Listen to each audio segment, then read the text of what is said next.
Drake, el corsario inglés.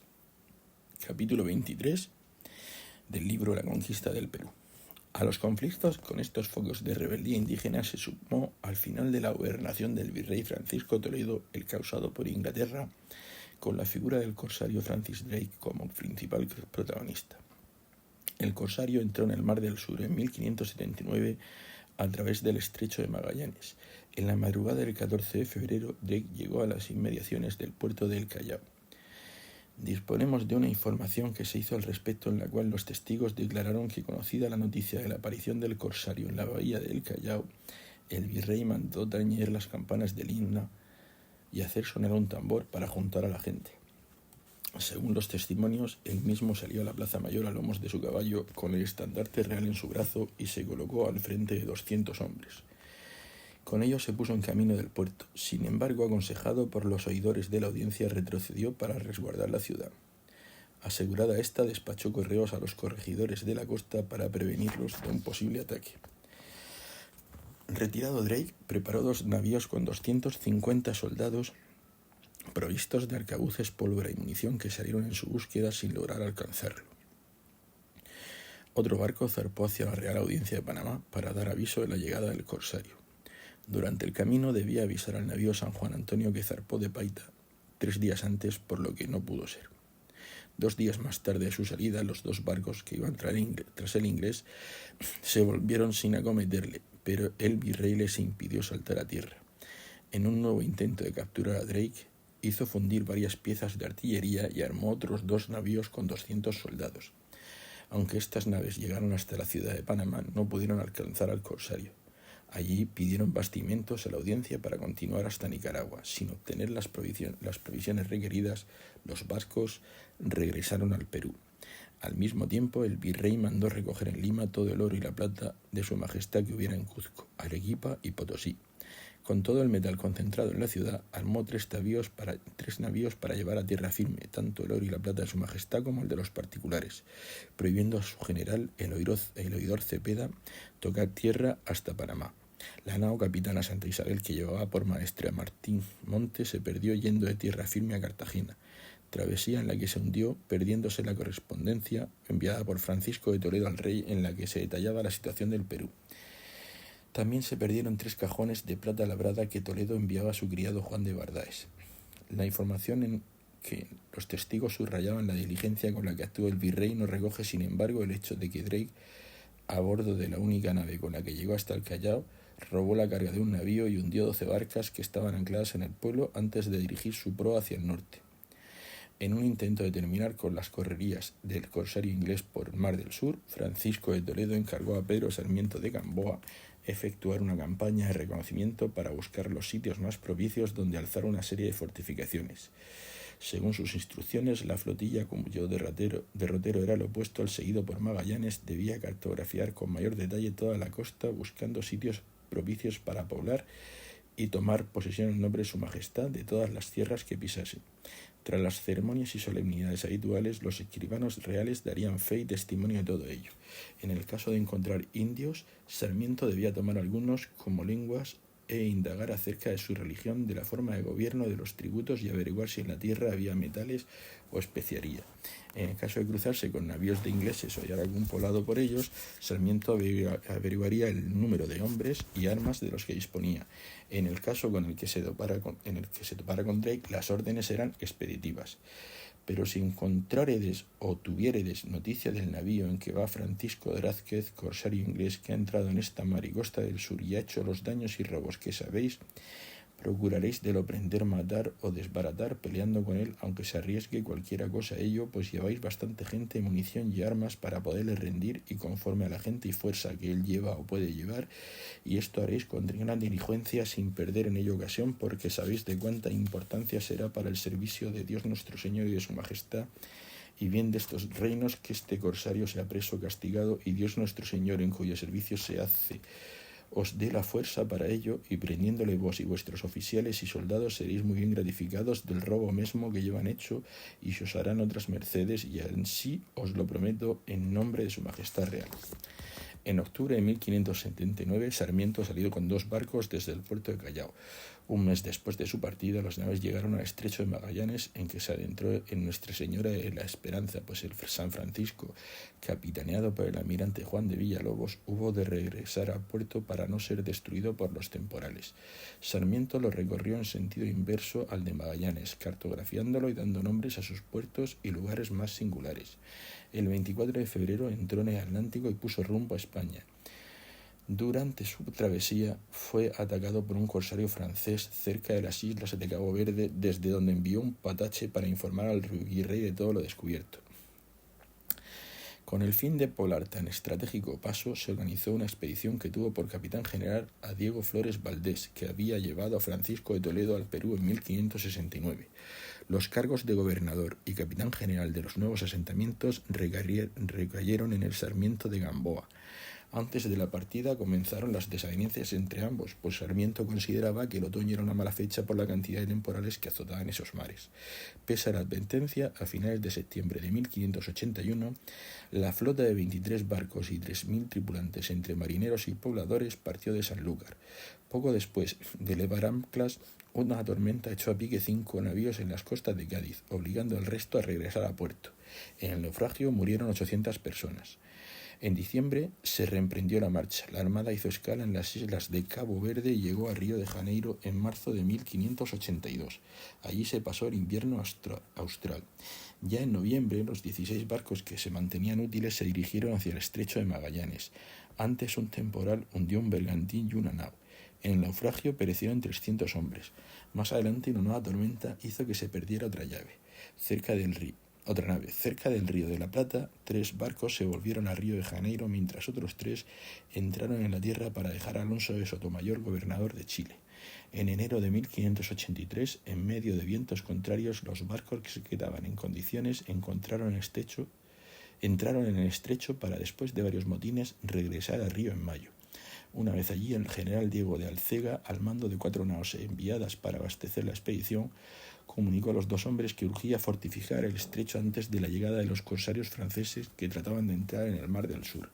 Detectados en la bahía de Todos los Santos, Valdés salió en su búsqueda y continuó hacia España, dejando atrás al almirante Diego Rivera con 5 barcos y 530 hombres, entre ellos Sarmiento de Gamboa, que partieron de Río en diciembre de 1583 y llegaron al estrecho en febrero de 1584 en medio de grandes temporales. El primer asentamiento, que se abandonó muy pronto, recibió el nombre de Purificación de Nuestra Señora. La siguiente fundación, cerca del Cabo Vírgenes, al que dio nombre Magallanes, se llamó Nombre de Jesús. En muy adversas condiciones se comenzó a cultivar la tierra mientras Diego Rivera regresaba a España con 3 barcos.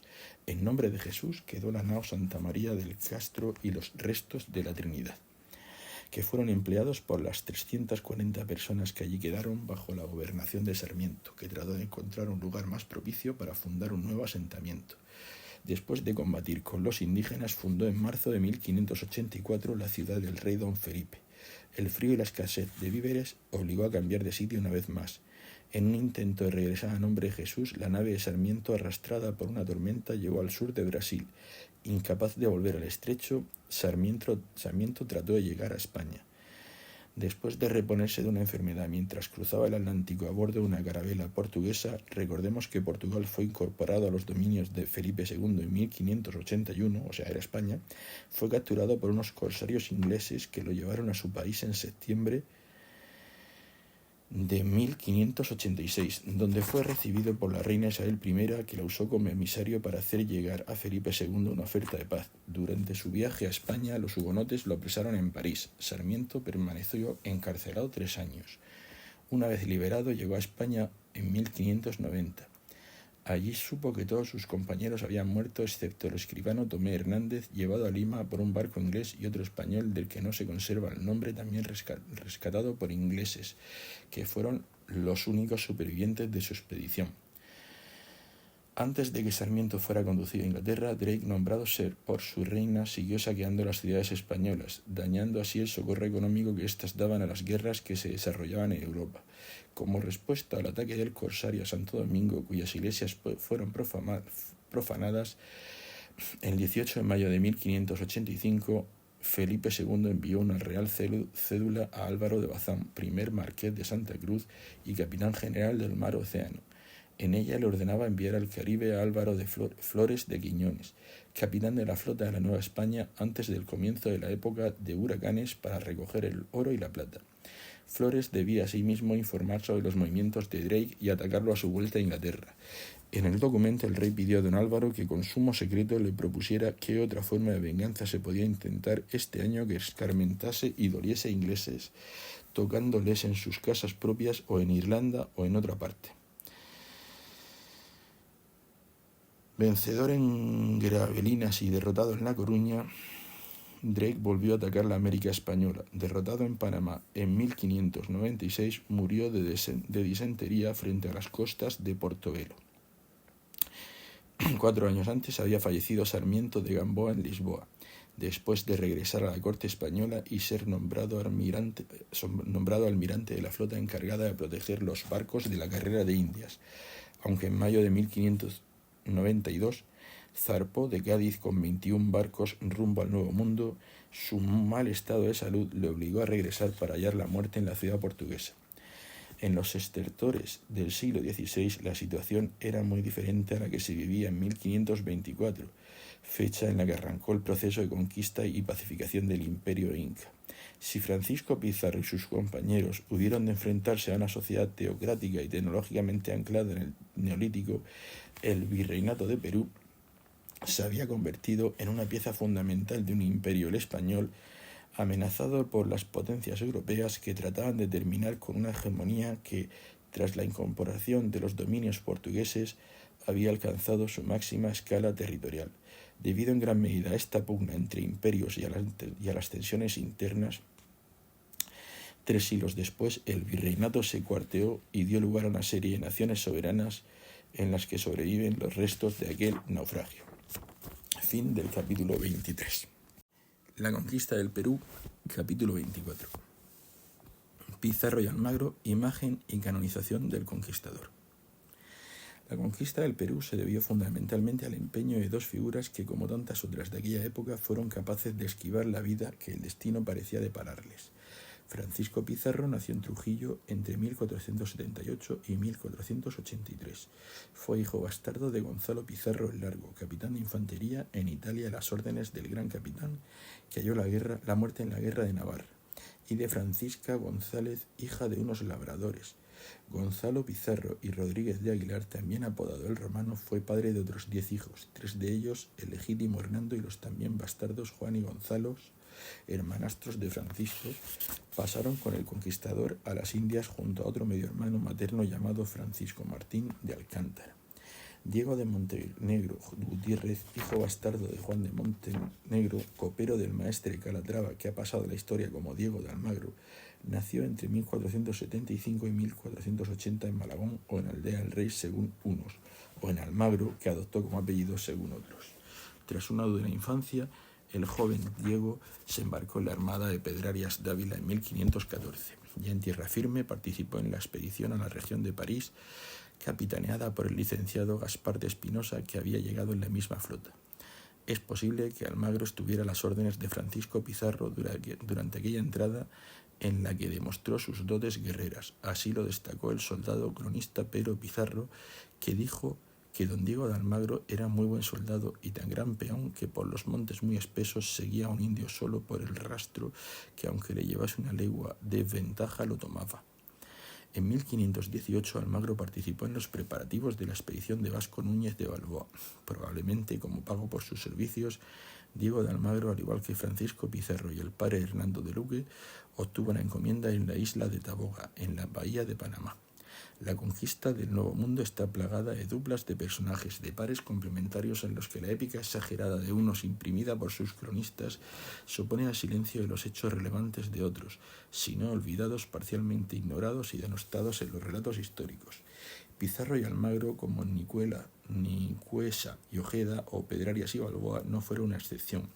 En el caso del trujillano hubo además de cargar con una oscura leyenda acuñada por quien ensalzó a Hernán Cortés, sobrino de Pizarro y contrafigura a su vez de Diego Velázquez y de Pánfilo de Narváez. Francisco López de Gomara dijo que el conquistador trujillano había sido amamantado por una cerda, estableciendo así un nada paralelismo con Rómulo Remo y la loba capitolina. Así retrató el cronista Francisco Pizarro en el capítulo 144 de su Historia General de las Indias. Era hijo bastardo de Gonzalo Pizarro, capitán en Navarra. Nació en Trujillo y echáronlo a la puerta de la iglesia. Mamó una puerca ciertos días, no se hallando a quien le quisiese dar leche. Reconociólo después el padre y traído a guardar los puercos, y así no supo leer. Dióles un día mosca a sus puercos y perdiólos. No osó tornar a casa de miedo y fuese a Sevilla con unos caminantes y de allí a las Indias. Estuvo en Santo Domingo, pasó a Urabá con Alonso de Ojeda y con Vasco Núñez de Balboa a descubrir la Mar del Sur, y con Pedrarias a Panamá. Descubrió y conquistó lo que llaman el Perú a costa de la compañía que tuvieron él y Diego de Almagro y Hernando Luque.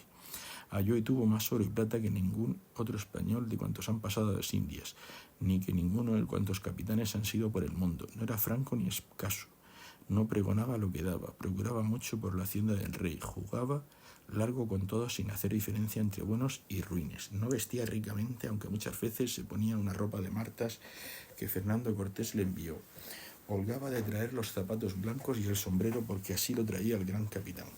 No sabía mandar fuera de la guerra y en ella trataba bien a los soldados. Fue grosero, robusto, animoso, valiente y honrado, más que negligente en su salud y vida. La leyenda del bastardo porquero, desmentida por el Inca Garcilaso que acusó a Gómara de malicia y envidia, se mantuvo en el tiempo hasta el punto que fue recogida y difundida por el norteamericano William H. Prescott en su influyente Historia de la Conquista del Perú. Respecto a Diego de Almagro, decía Gómara: era Diego de Almagro, natural de Almagro. Nunca se supo de cierto quién fue su padre, aunque se procuró. Decían que era clérigo y no sabía leer. Era esforzado, diligente, amigo de honra y fama. Franco, más con vanagloria, que quería supiesen todos lo que daba. Por las dádivas lo amaban los soldados, que de otra manera muchas veces los maltrataba de lengua y manos. Perdonó más de 100.000 ducados, rompiéndoles las obligaciones y conocimientos a los que fueron con él al Chile. Liberalidad de príncipe más que de soldado, pero cuando murió no tuvo quien pusiese un paño en su degolladero. Tanto pareció peor su muerte cuando él menos cruel fue, que nunca quiso matar hombre que tocase a Francisco Pizarro. Nunca fue casado, empero tuvo un hijo en una India de Panamá que se llamó como él y que se crió y enseñó muy bien, mas acabó mal, como después diremos. A diferencia de Almagro, Francisco Pizarro contó con un cronista propio, Francisco de Jerez, que mantuvo su lealtad hacia el trujillano, incluso después de su asesinato. Testigo de la celada de Cajamarca, la rotura de una pierna que le dejó una cojera de por vida y su obligado reposo le permitieron redactar su obra. En ella se contiene esta pregunta: ¿cuántos se vieron en los antiguos ni modernos tan grandes empresas de tan poca gente, con tanta y por tantos climas de cielo y golfos de mar y distancia de tierra, ir a conquistar lo no visto ni sabido? Jerez no fue el único que dotó de ecos clásicos a la conquista del Perú. El Inca Garcilaso, en su Historia General del Perú, comparó a Pizarro, Almagro y Hernando de Luque con el triunvirato compuesto por Octavio, Marco Antonio y Lépido. En un tono similar, el monje franciscano limeño Buenaventura de Salinas, descendiente de conquistadores, en su Memorial de las Historias del Nuevo Mundo, 1631, habló de Pizarro como de un nuevo Alejandro enfrentado al tiránico Darío del Perú, Atahualpa. En su obra impresa en Lima, Pizarro supera incluso a otro Alejandro moderno, Hernán Cortés. El cronista Pedro Pizarro es probablemente quien ofreció la imagen más contrapuesta de los dos conquistadores en su relación del descubrimiento y conquista de los reinos de Perú. Terminada en 1571, el de Trujillo aparece descrito en este modo: el marqués don Francisco Pizarro era hijo de Gonzalo Pizarro el Tuerto, capitán de hombre de armas de Navarra, natural de Trujillo. Era hombre muy expiano y muy celoso del servicio de su majestad. Alto, seco, de buen rostro, la barba rala, valiente hombre por su persona y animoso hombre de gran verdad. Tenía por costumbre, cuando algo le pedían, siempre decir que no. Esto decía el que decía por no faltar a su palabra, y no obstante que decía no, correspondía con hacer lo que le pedían, no habiendo inconveniente. Almagro, por el contrario, está envuelto en sospechas. Era a la contra que todos. Decía que sí y con poco cumplía. A este don Diego de Almagro nunca se le halló deuda. Decía que era de Almagro. Era un hombre muy profano, de muy mala lengua, que enojándose trataba mal a todos los que con él andaban, aunque fuesen caballeros. Y por esta causa el marqués nunca le encargaba gente, porque iban todos con él de muy mala gana. Este Almagro era hombre pequeño, bien hecho, valiente en la guerra, animoso en el gastar, aunque hacía pocas mercedes, y las que hacía profanas y no a quien le servía. Junto a estas diferencias existían importantes semejanzas. Agustín de Zárate, que también afirmó de Almagro que su linaje nunca se pudo averiguar porque algunos dicen que fue echado a la puerta de una iglesia, en su Historia del descubrimiento y conquista del Perú, 1555, señaló que los dos conquistadores eran analfabetos. Sin embargo, a diferencia de Gonzalo Fernández de Oviedo, que consideraba Pizarro carecía de industria para gobernar, Zárate afirmó que ambos tuvieron harto buen entendimiento y juicio en todas las cosas que habían de proveer, así de guerra como de gobernación. El cronista subrayó estas cualidades, especialmente siendo personas no leídas, pero que de todo punto ni sabían leer ni escribir, ni afirmar que en ellos fue cosa de gran defecto. En el caso de Pizarro, del que Zárate dice que fue tan confiado de sus criados y amigos que todos los despachos que hacían, así de gobernación como de repartimiento de indios, libraba haciendo él dos señales en medio de las cuales Antonio Picado, su secretario, firmaba el nombre de Francisco Pizarro. Esta carencia le lastró respecto a su pariente Hernán Cortés, autor de puño y letra de las cartas de relación que le dieron fama en toda Europa. El cronista también subrayó otro paralelismo: ninguno de los dos se casó. Demos de nuevo la palabra a vallisoletano. Fueron igualmente abstinentes y templados, así en comer y beber como en refrenar la sensualidad, especialmente con mujeres de Castilla, porque les parecía que no podían tratar de esto sin perjudicar a sus vecinos, cuyas hijas o mujeres eran. Y aun en cuanto a las mujeres indias del Perú fue mucho más templado el adelantado, porque no se le conoció hijo ni conversación con ellas, como quien quiera que el marqués tuvo amistad con una señora india, hermana de Atahualpa, de la cual dejó un hijo llamado don Gonzalo, que murió de edad de 14 años, una hija llamada doña Francisca, y en otra india de Cuzco tuvo un hijo llamado don Francisco. Y el adelantado, aquel hijo de quien hemos dicho que mató al marqués, le había habido en una india de Panamá. Zárate, no obstante, también percibió sutiles diferencias. Aunque ambos eran liberales, es decir, generosos, en las apariencias llevaba ventaja el adelantado porque era muy amigo de que sonase y se publicase lo que daba, lo cual tenía al contrario el marqués, porque antes se indignaba de que se supiesen sus liberalidades y procuraba de las encubrir, teniendo más respeto a proveer las necesidades de aquel a quien daba a ganar honra con la dádiva. En paralelo a las primeras crónicas, desde la de Cristóbal de Mena a los oficialistas Francisco de Jerez y Pedro Sánchez Laoz, que no exentas de subjetivismo e intereses trataron de narrar lo ocurrido, pronto aparecieron obras de otro carácter. La primera de ellas fue un poemario anónimo publicado en 1537. Se trataba de una crónica rimada dirigida al muy magnífico señor Juan Vázquez de Molina, secretario de la emperatriz y reina Nuestra Señora y de su consejo, que abarcaba desde el primer viaje de Francisco Pizarro hasta la jornada de Cajamarca. En él, Francisco Pizarro aparece como una herramienta al servicio de Dios, un esforzado héroe favorecido por la diosa Fortuna. Estos componentes, providencialismo y egoísmo, convivirán en las siguientes crónicas que, cada vez más alejadas del tiempo de la conquista, estilizaron las figuras de sus principales protagonistas. Pese a la extendida imagen de unos conquistadores rudos movidos únicamente por la codicia y la lujuria, los españoles iban provistos de numerosos mitos, muchos de ellos, como el de las Amazonas, de origen clásico. A ello de unirse el hecho de que en el tramo final de la Reconquista cristalizó el ideal caballeresco.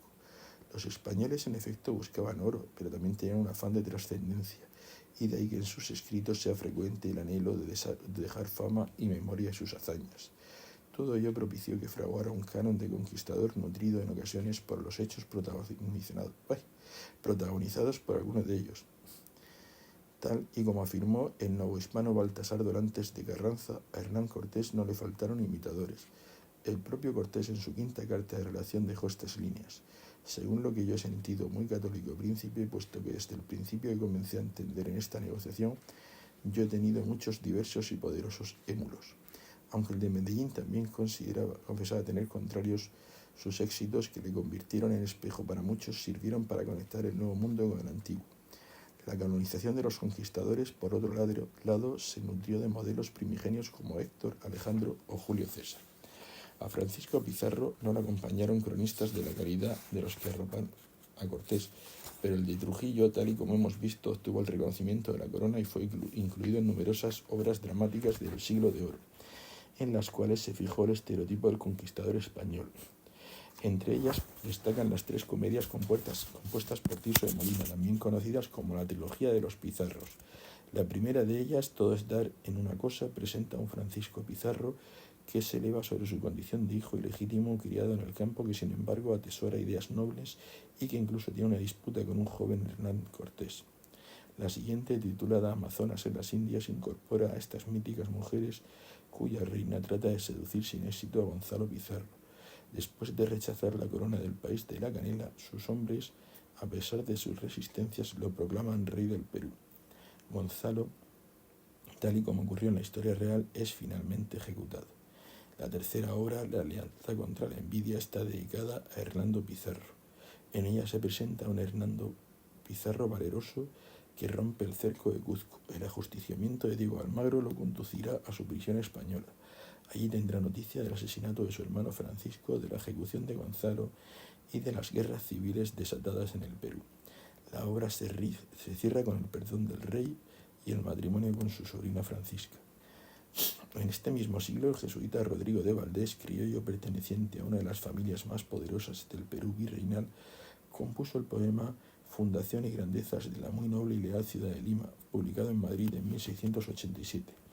Dedicado a la ciudad representada por las tres coronas de los Reyes Magos a los que se compara con Roma, en la obra Pizarro, héroe de Hesperia, aparece como un centauro marino, como un viracocha. Lima, en fin, será un nuevo jardín del Edén del que brotará Santa Rosa de Lima. En una línea similar, la que reviste a Pizarro de atributos clásicos, se sitúa Francisco de Chávez y Asu, que en su crónica La estrella de Lima convertida en el sol sobre sus tres coronas, compara a Pizarro con Eneas y lo llama segundo Rómulo por fundar Lima. En su obra El de Guetaria, que fue alcalde de la ciudad, se duele la ingratitud de un reino incapaz de levantar obeliscos y estatuas que acuerden a los ojos de las glorias de aquel valor invencible, que dueño de un nuevo mundo halló en poca tierra la remuneración de tan católicas fatigas. La visión heroica de Pizarro se mantuvo en el tiempo e incluso se hizo hueco en el orbe anglosajón gracias a William Prescott, que en su Historia de la conquista de Perú, pese a hacerse eco de la leyenda de su infancia como porquero y criticar algunos aspectos de la conquista, trató el retrato de un Pizarro heroico, miembro por derecho propio de la constelación de figuras históricas vinculadas al descubrimiento y conquista de América. Pizarro se convirtió en un personaje polémico dentro del Perú nacido de la destrucción del virreinato al que dio nombre. Aunque el surgimiento de las naciones hispanoamericanas se cimentó, entre otros factores ideológicos, en una visión negativa del periodo virreinal, la fuerza simbólica del mundo en que orbitó alrededor de Pizarro se mantuvo hasta el punto de que el 3 de abril de 1822 el estandarte real que solía sacarse en procesión por la ciudad de Lima durante los fastos más relevantes fue regalado a José de San Martín. Este símbolo estaba tan conectado con la ciudad como los libertadores, en su inmensa mayoría criollos urbanos. Ello, sin embargo, no impidió que en 1865, durante la rebelión del coronel Mariano Ignacio Prada contra el gobierno del general Juan Antonio Pezet, por haber firmado con España el Tratado Villanco-Pareja, fuera destruido por una turba que irrumpió en el Palacio del Gobierno y que identificó al estandarte con España. Si el estandarte tenía una dimensión colectiva, la espada del conquistador estaba íntimamente ligada a Pizarro. En 1812, tal y como contó Modesto Lafuente en su monumental Historia General de España, cuando el francés Soult abandonó Sevilla, la espada con la que se supone que trazó la línea sobre la arena de la isla del Gallo cobró protagonismo. Avanzaba ya sobre aquella ciudad el general español Cruz Murgeón, acompañado del coronel inglés Skerrett con fuerza británica, yendo delante de todos el escocés Dowie, que había levantado una legión llamada de leales extremeños vestidos a la antigua usanza. Semejante pensamiento había inspirado a la marquesa de la Conquista, descendiente del ilustre don Francisco Pizarro, la idea de regalar a Dowie la espada de aquel célebre conquistador que conservaba la familia. Alcanzaron los nuestros y batieron aquella fuerza enemiga en los olivares de Castillejo de la Cuesta.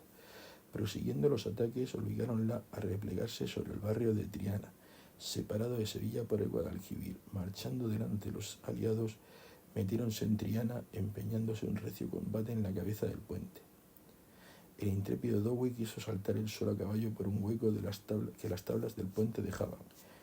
Costóle tan temerario arrojo ser derribado del caballo, herido en la mejilla y en un ojo y caer prisionero, pero tuvo la serenidad para arrojar a los suyos la espada de Pizarro evitando así que cayera tan glorioso trofeo en manos de enemigos. Aunque durante el siglo XIX Pizarro, como el resto de conquistadores, comenzó a acusar cierta erosión, fue en el siglo XX cuando se situó en el centro de un acalorado debate al que no ha sido ajena la estatua confeccionada por el norteamericano Charles Ramsay, que con siglos de retraso cumplió los anhelos de Francisco de Chavellaso. Regalada a la ciudad de Lima por la viuda del escultor con motivo del cuarto centenario de su fundación, la estatua se inauguró el 18 de enero de 1935. Su emplazamiento en el atrio de la catedral durante la alcaldía de Luis Gallo Porras, que consideraban a Pizarro un héroe civilizador, provocó las quejas de la archidiócesis de Lima. En 1952, el bronce fue desplazado al solar, que dejó vacío la demolición de la casa de su medio hermano Francisco Martín de Alcántara. 3 décadas después, en 1983, la escultura recibió una réplica indigenista con la colocación de un monumento en homenaje a Taurichusco. Percibida como una figura excesivamente agresiva, a finales de esa década el arquitecto Santiago Agurto, miembro del partido Somos Perú, propuso convocar un concurso público para hacer una nueva escultura del conquistador. Finalmente, en la madrugada del sábado 26 de abril de 2003, el alcalde Luis Castañeda Losio, autor de la obra El damero de Pizarro, ordenó la retirada del monumento y la reubicación de su estatua desprovista de su pedestal en el Parque de la Muralla. La controversia acerca de la estatua del conquistador ilustra la vivida dentro del mundo académico peruano, dividido en dos grandes bloques no exentos de matices. Ya en el Perú constituido como nación política, el historiador limeño José de la Riva Agüero atribuyó a Pizarro la paternidad de una patria hispana y católica. En pleno siglo XX encontramos a los historiadores hispanófilos que consideran a Pizarro el forjador de una peruanidad mestiza, entre los que podemos destacar a Raúl Porras Barrenechea y a José Antonio del Busto, para quien Pizarro fue el introductor de la religión cristiana, la lengua española y el derecho romano. Pizarro, en definitiva, estaría a la altura de Julio César y representaría el genuino origen de la peruanidad. Frente a estas interpretaciones se alzan los que ven en el conquistador a un codicioso genocida responsable de la destrucción de un mundo cuasi armónico e igualitario. Extramuros del mundo académico, la imagen popular de los conquistadores la han forjado plumas como la de Pablo Neruda, que dedicó a Pizarro Almagro y Luque estos versos de su obra Canto General, en los que se condensan gran parte de las imágenes manejadas por el común. Cita de Cuervos. En Panamá se unieron los demonios, allí fue el pacto de los hurones, una brujía apenas alumbraba cuando los tres llegaron uno a uno. Primero llegó Almagro antiguo y tuerto, Pizarro el mayor alporcino y el fraile Luque canónigo entendido. En tinieblas cada uno escondía el puñal para la espalda asociado, cada uno con murienta mirada en las oscuras paredes, adivinaba sangre y el oro del lejano imperio las atraía como la luna a las piedras malditas. El Perú oscuro sumergido estaba señalado y las cruces pequeñas negras cruces al sur salieron navegando, cruces para las agonías, cruces peludas y filudas, cruces con ganchos de reptil, cruces salpicadas de pústulas, cruces como piernas de arañas, sombrías cruces cazadoras. Sin embargo, el propio Neruda, a pesar de su visión negro legendaria acerca de la conquista y el periodo virreinal, tuvo que reconocer en el confieso que he vivido la deuda contraída con aquel mundo del que él mismo, cuya obra alcanzó universalidad gracias a estar escrita en español, fue fruto.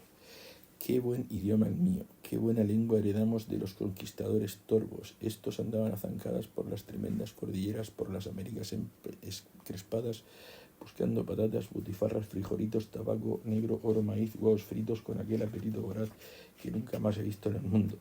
Todos se lo tragaban con religiones, pirámides, tribus, idolatrías iguales a los que ellos traían en sus grandes bolsas. Por donde pasaban quedaba arrasada la tierra, pero a los bárbaros se les caían de la tierra las barbas de las herraduras como piedrecitas, las palabras luminosas que quedaron allí resplandecientes. El idioma, salimos perdiendo, salimos ganando. Nos dejaron el oro, nos dejaron todo, nos dejaron las palabras. Fin del capítulo 24. La conquista del Perú. Final, lo que sería el capítulo 25.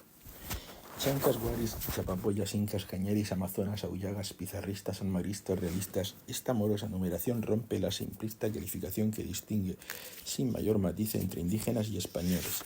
Rompe también, dadas las constantes pugnas entre las diversas naciones étnicas, la idea de una Arcadia feliz y armónica que los cristianos habían destruido. A través de las páginas de este libro, al menos así lo hemos pretendido. El lector ha podido acceder a un mundo mucho más complejo y convulso, caracterizado por la fragmentación tribal y la estratificación social en cuyos extremos, tanto en el caso de los europeos como el de los indios, se situaban emperadores y esclavos. De aquel choque de las instituciones que fraguaron después de una conquista, solo posible por la fractura interna del imperio inca, surgió una sociedad compleja capaz de, a su debido tiempo, equilibrarse con la metrópoli en sus estratos criollos. Las audiencias fueron el núcleo a partir del cual cristalizaron naciones políticas que desde el siglo XIX buscaron legitimaciones en el mundo prehispánico, razón que explica el uso del engañoso rótulo pueblos originarios. Sin embargo, y sin negar la importancia del sustrato indígena no aniquilado por los españoles, las naciones hispanoamericanas son inconcebibles sin la etapa virreinal. Esa es la causa de que hayamos cerrado esta obra con el gobierno de Francisco de Toledo, estabilizador de esas estructuras sobre las que se construyeron los Perúes, Ecuadores, Bolivias y Chiles actuales. Madrid, julio de 2024.